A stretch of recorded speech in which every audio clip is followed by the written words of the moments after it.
ninyo ang mga cultural and natural heritage. So, unahin natin muna ito.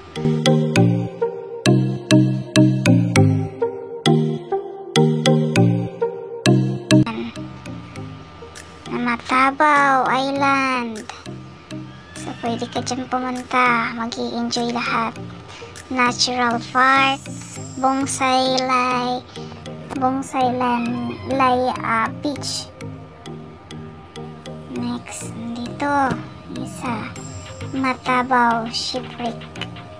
Then, yan, Latayan. So, may Burubangkaso Rock Formation tayo sa Ticao. So, nakakapaganda yan. And Lapus Green. Narito ang paboritong Rock Garden sa Monreal din. Tapos ang paborito ng lahat ang Halea. Tapos mayroon din tayo rito matang tubig, Cold Spring. Tapos San Miguel Century Waterfalls. So nandyan, nakikita rito sa video ito lahat ng mga magagandang lugar na pwede niyong puntahan at mag-i-enjoy ang lahat dahil nakapaganda, lalo na pag summer. Diyan, Ispiloy Cave. Tapos mayroon tayong Langi Cave, Underground River. So narito lahat, wala nang hahanapin. So maraming mga foreigner na pumupunta rito sa Ticao namin. So nandito rin ang mga ancestral house. So Adel Cañares. So nandito rin ang century-old cannons. Sa public yan makikita sa National High School. Victoria Almodal. Yan ang mga ancestral house. Sinaunang bahay pa. Makikita magagandang view ng Mayong Volcano. Tapos ang magandang port ng San Jacinto, historic port of San Jacinto, ang poblasyon ng San Jacinto. So napakalawak. Tapos nandito rin sa Katandujagan Falls, maganda yan. Lalo na pag summer, Tubig Falls, San Jacinto rin nakikita. Busay Falls, San Jacinto rin. Tapos sa Dalakit Falls.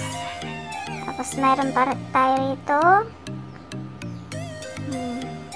Ayan, mga ancestral house. Diba?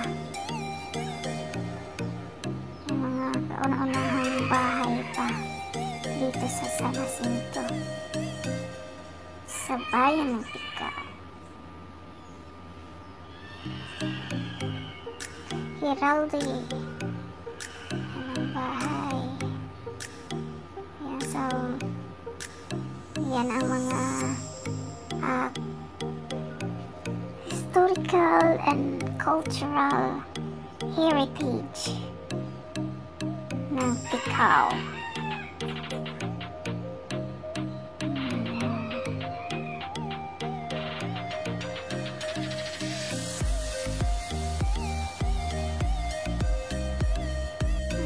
Puntahan naman natin ang mga bahay. So ito na talaga ang mga ancestral house. So nandyan. So unang mga bahay dito sa Ticao, sa San Jacinto. Yan. Yan ang mga design pa. Mga ano nila. Unang bahay dito. Yan dito.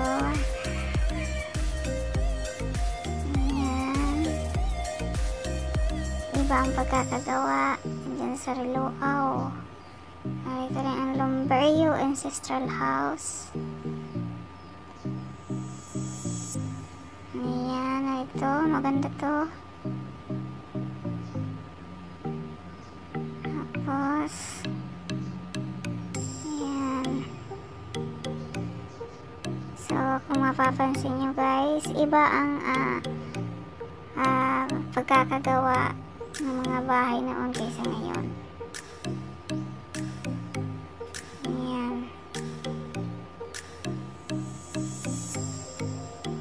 Marami. Ayan.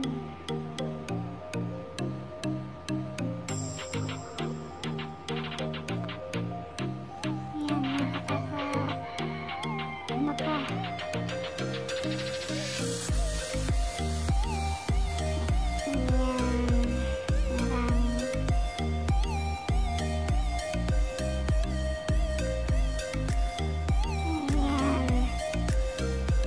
Antoba Ancestral House.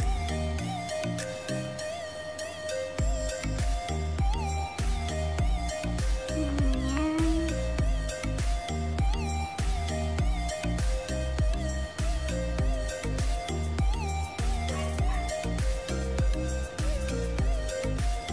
So yan ang mga sinaunang bahay dito sa San Jacinto. So, iba ang mga disenyo compare sa ngayon. So, yan ang Baticao Heritage Projects. Ayan. So, makikita nyo lang yung mga cultural and natural heritage sa Ticao dito sa Pasalubong Center sa may pier ng San Jacinto.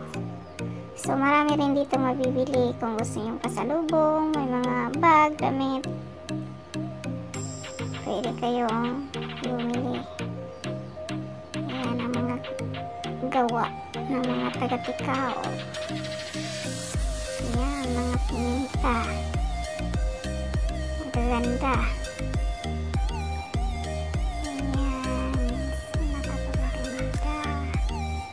Handuman. Ito rin pala ang gawa ni Mark Cesar Espinilla. So, gamit lang yan, sinulid. So, ano na yan, sikat na siya. Ngayon kasi, ilang beses na siya na-interview sa, ABS-CBN. Sa ABS-CBN. Ayan. So, marami pala dito makikita sa loob ng Pasalubong Center. Guys, kung gusto niyo malaman at gusto niyo sumilip, punta lang kayo rito sa Pasalubong Center. Marami kayong makikita. Lahat ng mga cultural and natural heritage ng Ticao, especially sa San Jacinto. Yan. So maraming makikita rito na mga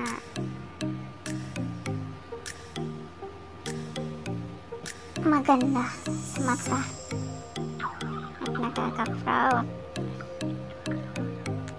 Ayan. Kapag pupunta pala rito, kailangan mo mag-logbook sa Museo de Ticao.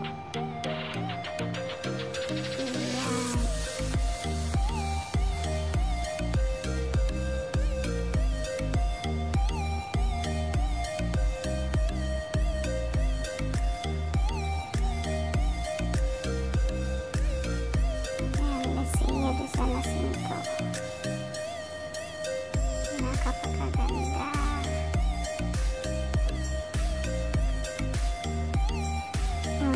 Mga photo collection sila dito. Sa loob nito maraming makikita.